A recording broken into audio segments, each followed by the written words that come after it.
Welcome to Wellington's Y Zone, a podcast dedicated to curate weekly sports conversations, be a constant sports hub for content and interview game changers from the community and the world. I'm your host, Wellington Burns, along with another episode, another life lessons interview. Have a really special guest today on the podcast, Jermaine J. Williams, Pensacola Mayor candidate, a mental health professional, screenwriter, filmmaker, author. The list is just stacked, man. It's just stacked. This is one of the guests I was like, man, I got to do a extensive prep work for this one. Thank you so much for being on, man. I appreciate it. Thank you for the invite. Truly honored. Definitely. And we're doing another life lessons interview for this one, and kind of wanted it to start off like with how you started to where you're going now. Obviously, a big year for you, you running for the mayor in Pensacola, big responsibilities. But starting off with being a mental health professional, what kind of inspired you to work in that area, and how long have you done it? Um, I've been doing it for since I was certified with the state for 5 years. Okay. But before that, I was doing it just based off my lived experience and life experience. Because coming off a 13-year addiction, suicidal ideation every other day, Mm. um, dealing with mental illnesses, three of them, bipolar 2, intermittent explosive disorder, and PTSD, which through therapy, medication, and just years of wellness and taking care of myself, I have them all in check now. Yeah. I mean, you're gonna have little instances here and there, but for the most part. But I just know how I felt, especially in the Black community. Just it's a big stigma on it. Mm. If you're struggling with suicidal ideation, you're considered weak. If you're dealing with drugs and alcohol, you're considered a junkie or an addict without no one seeing the root cause of it and the potential in your life. Yeah. And because you mentioned being an author, but I wrote that book while in the middle of addiction. Wow. So I knew that if I could ever get my life together, that's one thing I used to always tell people while in the middle of addiction. The moment I get my life together and get the addiction in check, I'll be a dangerous man. And I think I lived up to that. But I wanted to help others that's going through it, Yeah. and wasn't able to see the other side because, you have doctors, you have therapists, you have all these mental health professionals, but a few um, have gone through it, but a lot of them learned their experience out of a book, but Mm. that's what the experience stopped. And I just know, like, even when I was going through it, like, I always ask the clinician, like, hey, have you ever? And the answer is always no. Then I'm like, okay, so you are the expert on the problem book wise, but you haven't walked the road. So you really don't know what you're saying. So It's because a book lot of smart. It's a book smart yeah, answer. Yeah, very book smart answer. absolutely. It makes sense what they're saying in theory, but Mm. they themselves have never put it to the test because it's a dangerous test. It's life or Yeah. death.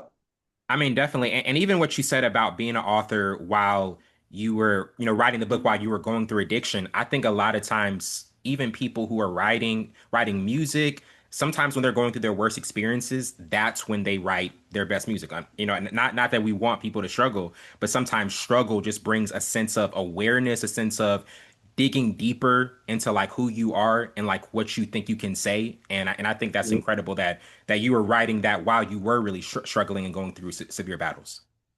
Oh yeah, and it was funny because like it kept me sober for about 3 months. The book is called My Brother, the Devil and Me, and it's a fictional story on the Book of Revelations. Wow. And which I end up like last year I wrote the screenplay on it, and I've been trying to sell the miniseries for a while, but Mm. my mom says that's the project that has 9 lives that just never die. Um, but like from the moment I wasn't a big typer, so the moment I put the first word on the page, 3 months later, I was holding the book in my Yeah. hand. And I was able to remain sober. And study shows with someone that's going through addiction or mental illness, when they are focused on the goal, they have a higher chance of being sober or having their mental illnesses in check. Mm. Uh, And that's just true. But the moment I start to get money, the book flew off the shelves and start receiving money, then it was back off to the races and addiction. So. Wow.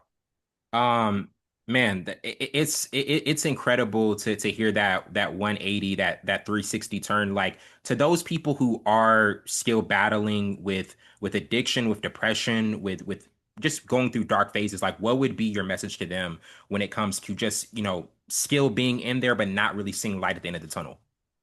I always tell people to, drown out the noise. You're getting a lot of advice, whether positive or you're hearing feedback that's negative from people who are not walking in your shoes. They can't even fit your shoe size. Yeah. So, they're going to tell you, oh, you need to be doing this, or you would never do this. Do not take on anyone else's identity. Mm, You carve your own path.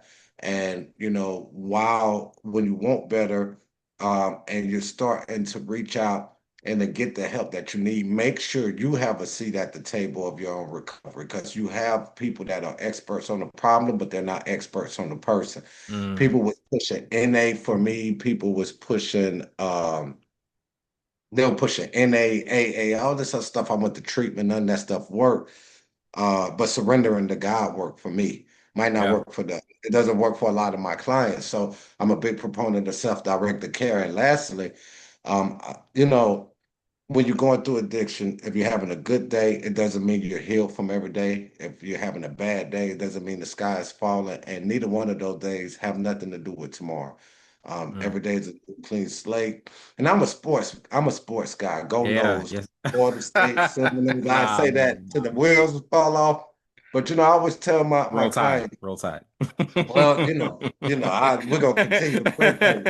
But I tell my clients every day, like, you break down the day into 4 quarters. And it's just like in a game. You could be losing for the first half and sneak it out. Yeah. You just want to win the day. I don't care if it's by 1 point. Just Yeah. win the day. I love that, man. I absolutely love that message. The next thing I want to get to is the screenwriter, filmmaker side of you. And in terms of that, I know you had, I believe, The Colored Cavalry was last year, that Mhm. the film that you released. Yeah. And man, you've been doing so many good things in the film area, but like, between screenwriter and filmmaker, which one do you enjoy more? And when did that passion kind of stir up in you to like get into the film Yeah. space? Man, that's a hard choice because I screenwriting is hard if you let it be. And I'm an overthinker, so I let it be. I'm a perfectionist. feel you. Um, so, just knowing one page is 1 minute. And, like, especially when I start writing series, Mm, that's the hardest thing to develop. Characters don't move too fast, don't move too slow, and all those things. But it's fun with the creativity. But it's something else to get on set, working with your boy, my partner in almost everything I've done, and working with the people. I love working with new actors or actresses. I don't like established people. I just like, I don't even have an audition process. I just see someone, I say that's them. I mm, don't worry about how they act or whatever. We can fix all that, but that's yeah. what I'm looking for. But how I got into it was the documentary. I never wanted to be a filmmaker or none of that stuff. I had no interest, but I did want to tell my story about Mm, my recovery. So that documentary ended up 4 awards around the world. And it was wow. just told by my family. Like a little bit, you'll hear from me. Maybe that is about 90 minutes documentary. Mm, Maybe you hear from me 7 minutes tops, but wow. majority is my mom, the people I got high with that's still in addiction, my brother, like the high ups and the very, very lows. We did not leave no stone uncovered. We didn't sugarcoat it. And it's an emotional ride. And that was the hardest project I've ever done because it's my life story. It's all my failures, even though at that time I was almost like a year and a half sober, maybe two. Mm, And so every cut, about 24 cuts, every time the editor makes a cut, I have to watch and relive every little thing. And my mom, man. stuff that didn't make the documentary, my mom talks about how she felt, stuff I didn't even know. It was just real hard. Wow. But then when we entered that into a lot of film festivals and it won four, but it was the Hip Hop Film Festival and C.R. Capers at the Harlem Film House who Mm. created me into being a filmmaker because she saw something in me.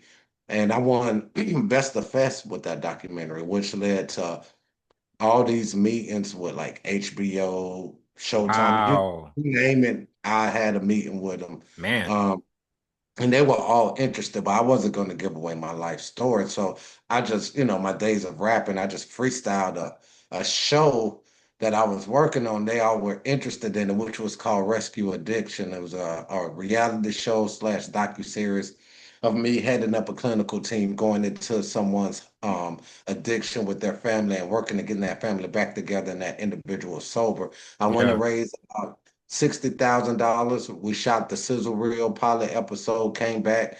We had a lot of talks that last like for the next 2 years after that, but it just never materialized. Man, that But after that, I was like, okay, I want to do this. And then the first thing I did was I wrote the first screenplay was My Brother the Devil and Me, the book. I went back and read it not that long ago. That was in 2021. When I tell you it was trash, I was like, I wrote that it was trash. It was terrible because Oh my goodness. I was working with this showrunner. She died tragically about a year ago or so. Mm. But when she saw the story and she read the book and the synopsis and the package that I put together and the pitch deck, and she was like, I want to come on. And she ran it by, man, I can't think of this guy's name because he got blackballed for making a movie about Nat Turner, the slave revolt, but he was in the Great Debaters.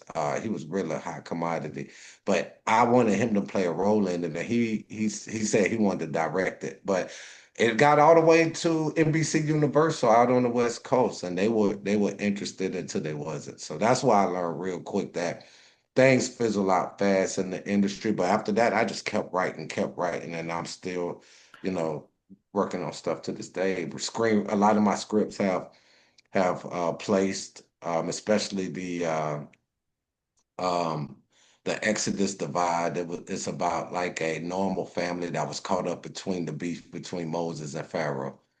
So Wow, man, that is yeah, that is interesting.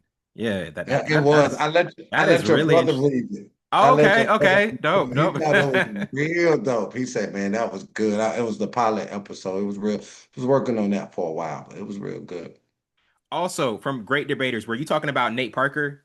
Was it? Yeah, Okay, okay. I yeah, was, I that's was. what it was. That's who I was thinking. Yeah. That's who I was thinking. Okay, okay. Yeah, he Gotcha, was he gotcha. was he was really interested at the time, but he wanted to direct it. He didn't want to act in it, and we didn't have nobody to write the script, Yeah. and I didn't have like the money that's true. It was people was charging crazy money, so I took a. This was during COVID, so I faked the COVID test at work, and I watched maybe like 4 hour long YouTube videos on how to write a script, and then I wrote one in like 12 days.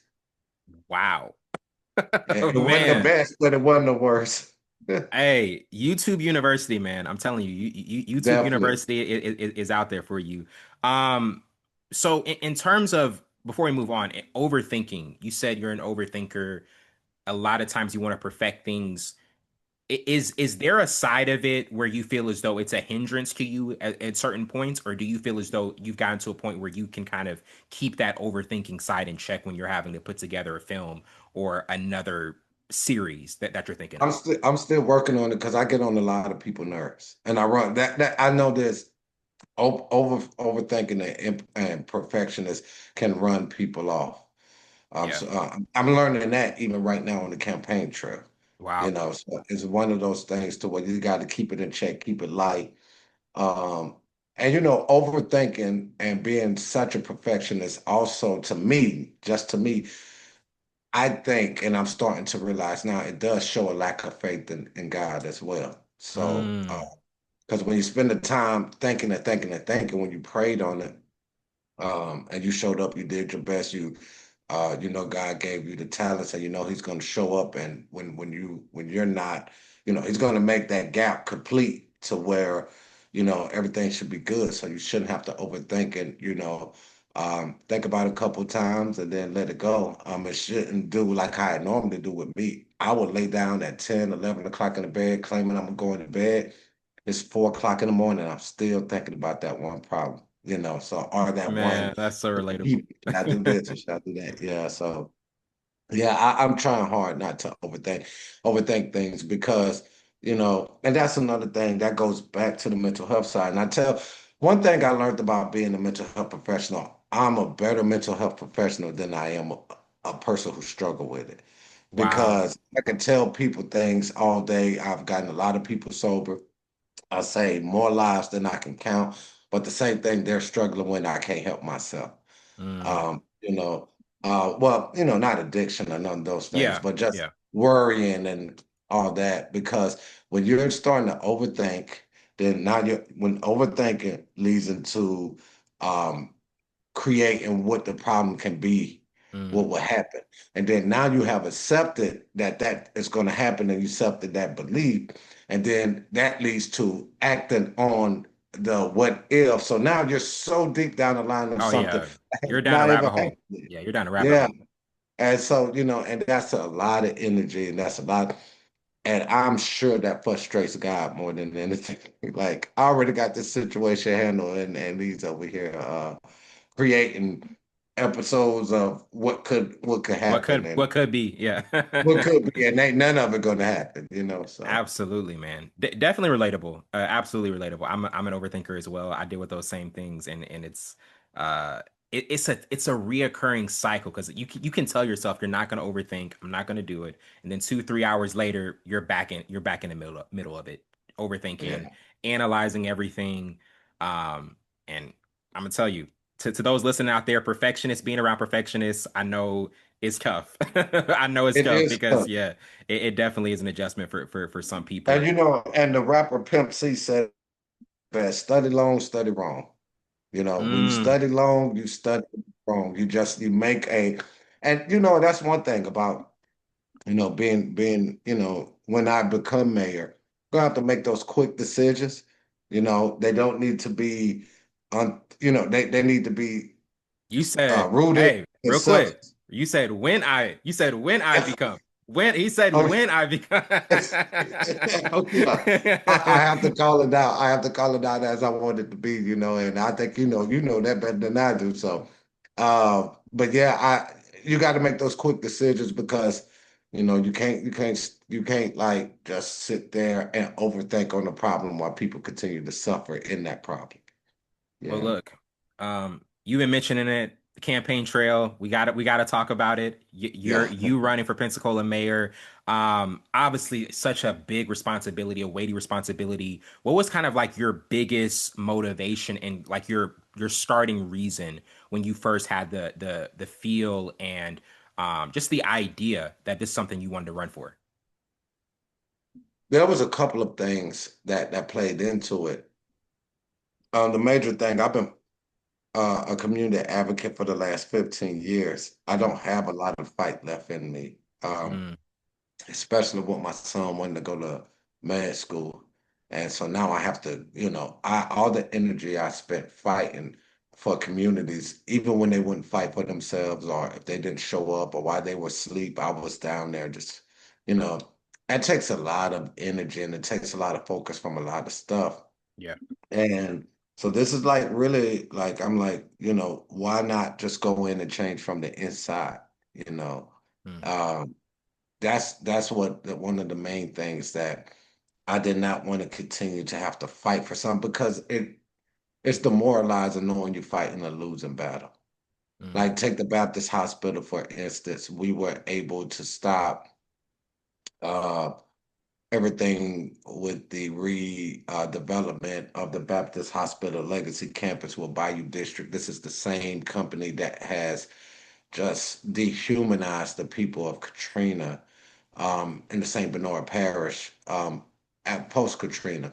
And they were bringing that right here to East Street. And me and a couple of others, a few of us, we wasn't having it. And we were able to stop it. And we had a small victory. To me, I always tell people, In my last 15 years fighting the city, I only had two victories, and they both came last year. And then Wow. they quickly, within a month, found another way around what we did, Mm, and now we're right back in that same position. So it really wasn't even a goodness. win. So Yeah. it's like I can't keep doing this. I just go take somebody's job, Mm, and do it the right way. Um, and why not? Why not? Like, why not run for mayor? yeah. Like I know I could do a better job than probably the last three mayors. Mm, So um, and I feel like all of us put ourselves in these boxes. Only a few people that really believe the words when we speak it. I can do anything. The only thing that's stopping me is me. I yeah. mean, we declare that over our lives a lot. We say we trust God, we believe in God, believe every story from Genesis to Revelations, and like at some point you have to put some action behind it, Gotta step or out. it just sound like lip service. Yeah.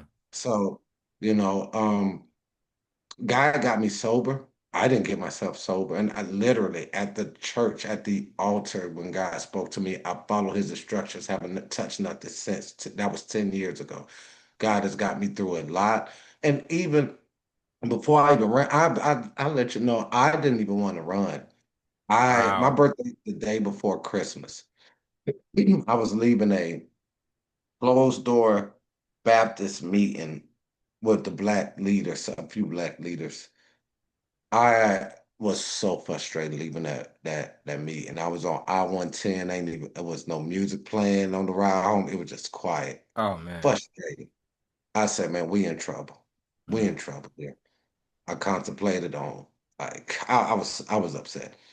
Um, and then it was dropped into my spirit. But the thing is, like my son went back to Jacksonville for Christmas with his mom. So it was just me here. And I took the week off of work just strictly to like pray about it. mm, Throwing up and praying because it was scary to me. goodness. Yeah. And I was just throwing up, praying, throwing up, praying. And I just kept feeling God dropping my spirit like, I'm not, I want you to do this. And I'm not going to keep the fire from you. I'm Mm, not going to keep the danger from you, but I will walk with you through it. That's yeah. that's all I can remember of that. And so then I knew I had to get the okay from my job. Now, this just coming off of a suspension. I can't get into it, but a suspension of my job for going after another elected official about some DCF dollars that I did on Facebook, and I got suspended. Wow. I was like, I know that they ain't gonna let me run. Then my Yeah. CEO called was like, yeah, you can do that. I was depending on her to stop me. I'm like, well, we in now. We're here There's now. nothing to do. Yeah. And and a lot of people laughed, thought it was a joke, thought it was a stunt in January but here we are, one of the Facebook posts that I don't pay no attention to.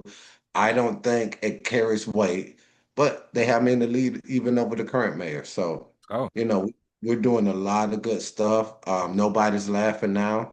Um, and it's gonna feel good, when they swear me in as mayor. So definitely, man. Definitely. It's going to be an amazing day. Before we get to break, I wanted to say, wanted to ask you, we were even mentioning before the podcast about you, the campaign trail, the grind it is, sleep schedule. Like, what is that like for you to balance constantly being on go, but still trying to prioritize, your sanity, your balance, and still being able to have the energy to do what you have to do on a daily basis? Because I was like, I knew today, hey, listeners, today was like one of the rare days I was like, I think I can get him. I think I can get him today. And it happened to work. it did work, yeah. Because it's so funny. I just saw the message today, but oh yeah, I'm not gonna lie, I'm sucking at it. Like I always do, but it's even worse now because I work two mental health jobs. Mm, One here in Pensacola, and when that one ends, the one in LA. I work remote, but it's in LA. That one begins. Okay. Out on the West Coast, Oakland, I believe. I don't know where they based that. It's in California, but I know the paychecks come through nice. Um, so That's all that matters. That's all I that matters. work I work with them when this job is then, full-time father, then the campaign. Like it's easy to say, yeah, then the campaign, but the campaign is a whole nother animal in itself. Mm, That is a full-time job plus overtime by itself. Like it's a lot of times I forget to eat. A lot of times I forget to eat. A wow. lot of days. I say about 3 days out the week I forget to eat. And the only reason why I do remember about 12:30 to 1 o'clock, I start feeling sick. And I was like, oh snap, I didn't eat today. Fam, bro. Yeah, it'd I be can. tough. It'd be tough. I'm doing better though. But I'm doing you better. know what? A lot of times I'll hear people who have jobs that where they're always on the go, being like, "Man, I didn't eat anything," and I just realized it when I was like in the middle of doing the 3 4 hour thing that I was doing, and it's just Yeah. like I'm telling you, it happens, it happens, and I know for you, it's even at a elevated degree now. Yeah, definitely. Because we have places where you get invited to dinners as a candidate, but I'm not there to eat. I'm there to, Yeah, shake hands and work. talk to every single person I can in that room. Absolutely. We're going to take a quick break and we'll be right back. Welcome back to Wellington's Y Zone. Now getting the second half of this interview. And another question I wanted to bring to you is as you're thinking and envisioning you being the next mayor of Pensacola, you believe it's going to happen. What specific parts and areas of Pensacola do you think need the most improvement? I know you mentioned, the old Baptist hospital, different things that have happened, but what things are like really like irking you and you really like want to see change and like, hey, we need to see this like improved quickly? Well, I could give you a long list, but I think for me, more than my personal gripes with the city, because my personal gripes is my neighborhood. Mm, But the thing that bothered me the most is people are making decisions in neighborhoods they don't live, and they don't even talk and listen to the people that live there. yeah. They are the experts on what's right and wrong. So or even when they do talk to them, it's a formality or a box check, and you know that because you can be in the room, all the residents are saying one thing, Mm, and then they get out there, then the decision goes the complete opposite. It's like, what, well, So I think listening to the residents, the people who built this city, the people who live in that area for years and years and years, excuse me, they knew what it was like when things were great and when things were not so great, when this tree was planted, when they remember when that light wasn't there, that stoplight, when yeah. they know everything. Like for instance, right now, one of the big topics was the recycling center on um, Summit Boulevard. I don't live on Summit, Mm, and I don't recycle there, but a lot of people do. yeah. And as an elected official, representing the people, you want to make that person, those people lives better. And I think a lot of people, and I'm not talking about nobody when I say this. I mean, we could talk local, state, federal. A lot of people get into politics for the wrong reasons, and Mm, they forget why they're actually there. And it's just to serve the people, and people egos get in the way. yeah. That would be very egotistical thing for me when I get in office and I tell someone in Spanish Trail, no, you need to do this. Mm. And I've never stayed the night on Spanish Trail. I know nothing about it. So, and the best way you can do is come to the table with that community, come and meet with that community and get some things that they might want to see happen and be realistic. Hey, we can't do that. Yeah. But what about this? Will that help? This, that. You're working with the people. That's it. Yeah, for sure, man. Another thing, I guess this kind of goes along with my last question, but you know, just getting into the role of becoming mayor, of thinking about the responsibility, what is the biggest thing you're looking forward to in terms of being mayor one day, and what is the one thing that you kind of are not dreading, but just like a bit apprehensive about because you know the weight of the role and what it comes with? The biggest thing I'm looking forward to is to have the people genuinely trust City Hall again. Mm, Like trust. And when I mean by trust, I don't mean like because there'll never be a situation that people are gonna be like, oh, they're gonna get it right. I just want them to trust me to do the right thing. Even mm, if I make a left and then they come back and say, Mr. Mayor, this is not working in my neighborhood. This is right. This is why. yeah, For me to stop and take a look at that right and start to go right, you know, just know that, City Hall is there to serve them. Just having the trust that knowing they'll be heard. Um, and if mistakes is made, I'll be accountable for them. And then it's not like we can't undo it. Like we're building and improving this city together. It's not a mm, one man job. It's not a one yeah, office job. It's not a one building job. It's all of us. Um, so that's the main thing. One thing that I'm kind of dreading is to seeing what the city is locked into. That mm, like certain decisions that was made before I got in office that we're just locked into, but it's really doing the city some harm. And how can we wiggle our way out of that or find ways to make it better? So yeah, much so in other areas where you're going to have situations that your hands are tied in, and that's going to frustrate me as a citizen, not even the mayor. That's just going to frustrate me. I see a lot of things that have been done up until this point that's frustrating, and coming into the to office, it's gonna fall on my desk, and I'm gonna have to take my personal feelings out of it, and you know that's another thing. Like a lot of people just talk about the mayor, what is this and that. I think a sign of a great mayor is the team surrounding him.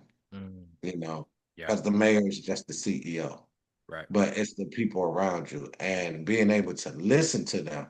Again, ego.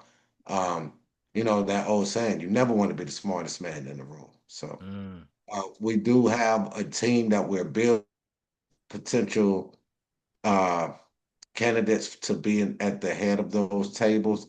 They're very smart. They're ready. So I just think it's going to be really exciting. There's going to be a lot of people mad because you got to think a lot of people made a lot of deals, backdoor deals, a lot of stuff um, to make some money in some of these deals in the city, mm, and here I am coming in saying, I don't care what's going to happen. And day one, I'm giving the city back to the people. yeah, So that's a dangerous thing to say, like, you know. right. So it make you think, it make you, make sure you look around before you get out the car. You make sure your doors are locked at night, extra, extra tight, Yeah, I was because like even gonna ask like how is it like just you being out and about and you're just like having a regular day or you're doing something regular like do you have to like even be on guard more just about like okay who's gonna see me here like what are they gonna say to me are they gonna come up are they gonna say something yeah. Oh, I get stopped more. A lot people know me a lot more than what I thought. wow And sometimes I forget I'm running for mayor because I was in Walmart. Yes, now I get stopped a lot at Walmart. A lot. I can never just run in and out of Walmart. It's always somebody, all races, color, creed, all ages. People stop. They, show support or they ask questions, and I sit yeah and I have conversations with them, or they tell me about what they're going through. yeah It's gas stations, it's barbershops, everywhere I go. Um, but also, this is it's a dangerous thing that I'm doing as well. It's dangerous. So, you think about safety as well. mm, definitely We've seen a lot in this city, and this is not the same city of the 80s and 90s, but we've seen a lot in this city that, you know, that's happened to people that stand up oh for sure and yeah doing the unthinkable, like, I'm really gonna give this city back and to the people. And when someone don't want that to happen, they got to take it for face value. Or even if you just see my track record, you see like that's been me my whole life. That could be a dangerous thing if that costs them money or whatever it costs them, you yeah know. Um, There's a lot of deals being made here, and I don't know if the people are in mind in every deal. So Mm, definitely hear that. This is a bonus question. This is one I always ask my guests. I've been asking them recently. But if there is a person dead or alive that you would want to have a dinner with, for however long, just talk to them about anything at whatever restaurant you can think of, dead or alive, who would it be? I'd say that'd be a tie. Okay. Like, because the number one, I would say my grandmother for Okay. sure, Awesome. because Awesome. my love for my grandmother, I just want to know what she thought about me running for mayor and some of the stuff. Yeah. But we're talking about a person that everybody knows. It would be a tie for sure. It would be between Malcolm X and Robert Kennedy, Bobby Kennedy. Wow. Wow. So one of the two. It's probably leaning towards Malcolm X for sure. But That would be an incredible conversation, man. oh, definitely. But Robert Kennedy was somebody I have a lot of admiration for. He don't get the credit he deserves, and everybody talks about John F. Kennedy as being, one of the greatest presidents. I don't know if that is because of how he died in office, because he only had 3 years. Yeah. But a lot of the stuff that he has done was Bobby Kennedy was in the Oh, background. for sure. Yeah. So And not many people know smart that. man, Not many people smart know that. man. And I tell you, oh man, where would we be if he would have won in '68? But we just never know. One of those things we never know. So Definitely. Man, Jermaine, it has been an absolute pleasure having you on this podcast. Thank you so much. I'm going to be supporting, rooting for you, praying for you as you're running for Pensacola Mayor. And before we appreciate it. before we close out, is there anything you want to tell the listeners for ways to support you and see what you're doing and what your cause is going forward? Yes, please. Thank you for that question, because that get on me all the time, because I never plug in like that kind of stuff. I just be like, all right, thank you. But no, Jermaine for Mayor. That's Jermaine, the number four mayor.com. You could go there to donate. We need donations. We're running against big money. Mhm. But we're doing a lot better than what they expected us to. But Let's go. we need donations, or if you want to volunteer, knock doors with me, phone bank with me, whatever, you can go there to sign up. Um, we have the fish fry on May 30th at the Delta House, which is across the street from the Elks on the blocks. Yes, sir. And it hasn't been announced yet. It'll probably be announced by the time you put this up. Mhm. But 1216 is because I won National Peer of the Year. That was Congratulations. I Congratulations, appreciate that. man. Yes, That sir. was offered by the National Council of Mental Well-Being. So Tommy Gunn over at 1216 is doing Jermaine J. Williams Day during that'll be on the 23rd of May. And that's going to be during Mental Health Awareness Month. So it's where he'll Awesome. be celebrating that win. Man, doing a lot of great things, man. Listeners, make sure you follow what he is doing and Thank appreciate you. you, And I man. do want to show this on. This you hear that noise because it's huge. So this is the trophy from that win. Hey, let's go. See, Like that's gonna be in the thumbnail. That's gonna be in the thumbnail. That's gonna be in the it's thumbnail. It's huge, man. It is so big. When my son, he flew out to Denver to see me the day before, because I was out there for a week. And when he held it, he was like, "This is an Emmy." Like, it's heavy. And my uncle, I'm not taking it back on my grandmother's house because they wanted to go get it melted down, but we're not gonna do Oh, that. we're not gonna do that. That man got a trophy. That man got a trophy. Trophies, bro. So that's a big win for me. That was a big win for me. That is incredible, man. Appreciate you so much for being on this episode. That wraps it up for tonight. I'm your host, Wellington Burns. This has been Wellington's Y Zone. See you next time.